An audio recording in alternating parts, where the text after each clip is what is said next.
नमस्कार दोस्तों, चलिए जानते हैं लोकसभा चुनाव के ताजा सर्वे के बारे में। लोकसभा चुनाव के ताजा सर्वे के मुताबिक कौन सी पार्टी की सरकार बनने जा रही है और कौन सी पार्टी जीत हासिल कर अपना सरकार बनाने जा रही है, सभी जानकारी आपको इस वीडियो में बताएंगे और सटीक जानकारी देंगे। उससे पहले आपसे एक रिक्वेस्ट है, आप देश के अगले प्रधानमंत्री के तौर पे किसे देखना चाहते हैं, कमेंट में अपना राय जोड़ दीजिए। देखिए दोस्तों, अगर हम बात करें झारखंड की, झारखंड में 14 लोकसभा सीटें आता है और यहाँ पर बीजेपी के खाते में जो है 7 सीटें जा रही हैं, जबकि कांग्रेस के भी खाते में 7 सीटें जा रही हैं। देखिए दोस्तों, लोकसभा चुनाव 2019 की बात करें तो यहाँ पर बीजेपी ने काफी तगड़ी सीट निकाली थी, लेकिन इस बार के चुनाव में 14 सीटों में 7 सीटों पर सिमटती हुई दिख रही है।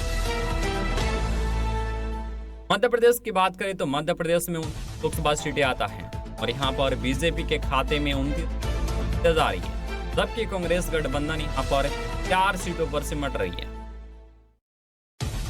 देखिए दोस्तों, अगर मिजोरम की बात करें तो यहाँ पर 1 सीटें आता है और ये सीटें जो है इंडिया गठबंधन के खाते में जाती हुई दिख रही है। पांडिचेरी की बात किया जाए तो यहाँ पर 1 सीटें आता है और ये सीटें जो है कांग्रेस गठबंधन के खाते में जाती हुई दिख रही है। बिहार की बात किया जाए तो बिहार में 40 लोकसभा सीटें आता है और 40 में बीजेपी के खाते में 29 जा रही है। इन सर्वे के मुताबिक कांग्रेस के खाते में यहाँ पर 21 सीटें जा रही है। इंडिया गठबंधन के खाते में यहाँ पर बिहार में 21 सीटें जा रही है। अगर हम बात करें लोकसभा चुनाव 2019 में बीजेपी ने 40 में 39 सीटें लाई थी, लेकिन इस बार के चुनाव में बीजेपी जो है बिहार में 29 पर सिमट रही है, जबकि कांग्रेस यहाँ पर काफी ज्यादा बढ़ोतरी करती हुई दिख रही है। इंडिया गठबंधन यहाँ पर अच्छी सीटें लाती हुई दिख रही है। इससे की बात करें तो उड़ीसा में 21 सीटें आता है और यहाँ पर बीजेपी के खाते में 6 सीटें जा रही हैं, जबकि कांग्रेस के खाते में यहाँ पर 15 सीटें जाती हुई दिख रही हैं। दोस्तों, उड़ीसा में भी बीजेपी को तगड़ा झटका लग रहा है। अगर हम कंपेयर करें पिछले चुनाव की तो पिछले चुनाव में यहाँ भी बीजेपी ने अच्छी सीट निकाली थी। देखिए दोस्तों, अंडमान निकोबार की बात करें तो यहाँ पर 1 सीटें आता है और ये सीटें जो है कांग्रेस गठबंधन के खाते में जाती हुई दिख रही है। केरल की बात करें तो केरल में 20 लोकसभा सीटें आता है, यहाँ पर 20 के 20 सीटें इंडिया गठबंधन के खाते में जा रही है, जबकि केरल में बीजेपी के खाते में 0 सीटें जा रही हैं। अगर हम पिछले चुनाव की बात करें तो पिछले चुनाव में भी यहाँ पर 0 निकाली थी, इस बार भी बीजेपी को यहाँ पर 0 सीटें मिल रही। दिल्ली की बात किया जाए तो यहाँ पर 7 लोकसभा सीटें आता है, यहाँ पर 7 में बीजेपी के खाते में 1 सीट जा रही है, जबकि कांग्रेस गठबंधन के खाते में यहाँ पर 6 सीटें जाती हुई दिख रही है। ठीक है दोस्तों, अगर हिमाचल प्रदेश की बात करें तो यहाँ पर 4 सीटें आता है और यहाँ पर मुकाबला जो है बराबरी का देखने को मिलता है। 2 सीटें बीजेपी के खाते में जा रही है, 2 सीटें यहाँ पर कांग्रेस के खाते में जाती हुई दिख रही है। उत्तराखंड की बात करें तो यहाँ पर 5 लोकसभा सीटें आता है, यहाँ पर एनडीए के खाते में 3 सीटें जा रही हैं, जबकि कांग्रेस के खाते में 2 सीटें जा रही हैं।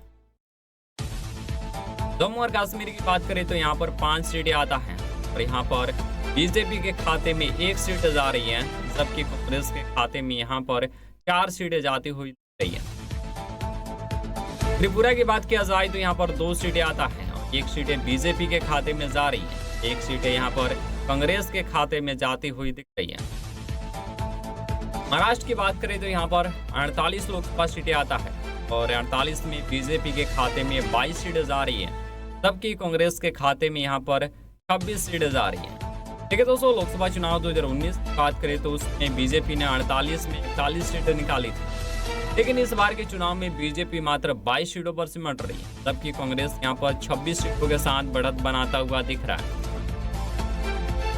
लक्षद्वीप की बात करें तो यहाँ पर 1 सीटें आता है और ये सीटें जो हैं बीजेपी के खाते में जाती हुई दिख रही है। गुजरात की बात करें तो यहाँ पर 26 लोकसभा सीटें आता है और यहाँ पर बीजेपी के खाते में 25 सीटें जा रही हैं, जबकि कांग्रेस के खाते में 1 सीट जा रही है। गुजरात में अभी भी माहौल जो है मोदी का है, बीजेपी का है। और पिछले चुनाव की बात करें यहाँ पर मोदी जी की गृह राज्य गुजरात, तो यहाँ पर बीजेपी ने 26 की 26 सीटें निकाली थी, लेकिन इस बार के चुनाव में 1 सीट है इंडिया गठबंधन के खाते में जाती हुई दिख रही है। सिक्किम की बात करें तो यहाँ पर 1 सीटें आता है और बीजेपी के खाते में जाती हुई दिख रही है।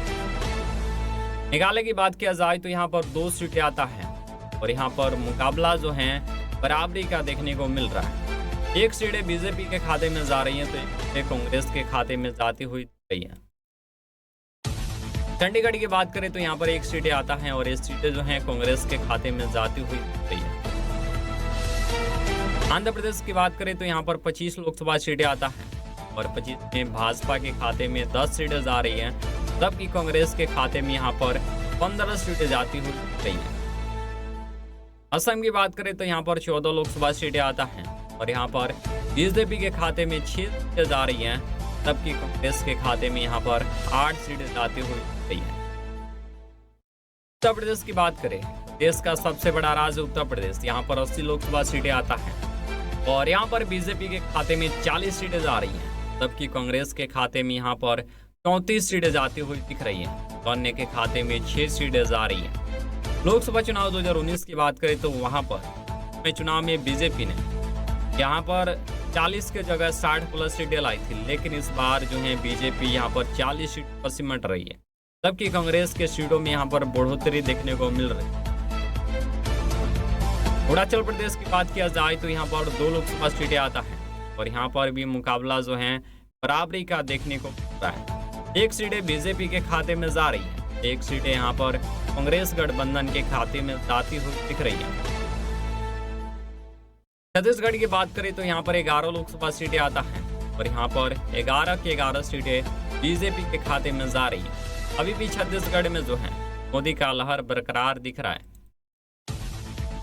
पश्चिम बंगाल की बात करें तो यहाँ पर 42 लोकसभा सीटें आता है और यहाँ पर बीजेपी के खाते में 8 सीटें जा रही है, जबकि इंडिया गठबंधन के खाते में 20 सीटें जा रही है, तो अन्य के खाते में 14 सीटें जा रही है। यहाँ पर भी बीजेपी को बड़ा झटका लग रहा है।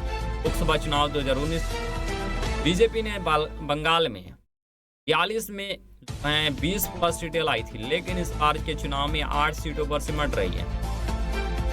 पंजाब की बात करें तो यहाँ पर 13 लोकसभा सीटें आता है और यहाँ पर बीजेपी के खाते में 1 सीटें जा रही हैं, जबकि कांग्रेस गठबंधन के खाते में जो है 12 सीटें जा रही हैं। लद्दाख की बात करें तो यहाँ पर 1 सीटें आता है और ये सीटें जो हैं कांग्रेस के खाते में जाती हुई दिख रही है। देखिए दोस्तों, लोकसभा चुनाव का यह ताजा सर्वे है और इन सर्वे के मुताबिक भारतीय जनता पार्टी जो है काफी बुरा तरीका से हारी है। सर्वे की माने तो भारतीय जनता पार्टी जो है 200 सीटों पर सिमट रही है, जबकि इंडिया गठबंधन यहाँ पर 10+ सीटें लाती हुई दिख रही है। दोस्तों, इन सर्वे के मुताबिक इंडिया गठबंधन जो है मजबूत के साथ अपना सरकार बनाते हुए दिख रही है, जबकि यहाँ पर बीजेपी को बड़ा झटका लग रहा है। एनडीए गठबंधन को यहाँ पर बड़ा झटका लगता हुआ दिख रहा है। दोस्तों, देश में जो माहौल है इस समय बेरोजगारी महंगाई का है और मुद्दा ये बड़ा बन चुका है, जिस पर बीजेपी यानी एनडीए गठबंधन इस पर खुलकर सपोर्ट नहीं कर रही है इन मुद्दों को, जिसके वजह से बीजेपी को एनडीए गठबंधन को तगड़ा झटका लगता हुआ दिख रहा है। यहाँ दोस्तों, देश में कई सारे ऐसे मुद्दे हुए हैं जिस पर बीजेपी जो है काफी बुरा तरीका से हार रही है और जिसका फायदा सीधे सीधे इंडिया गठबंधन को होता हुआ दिख रहा है। दोस्तों, इन सर्वे के बारे में आपका क्या राय है? आप देश के अगले प्रधानमंत्री के तौर पे देखना चाहते हैं? कमेंट में अपना राय जोड़ दीजिए।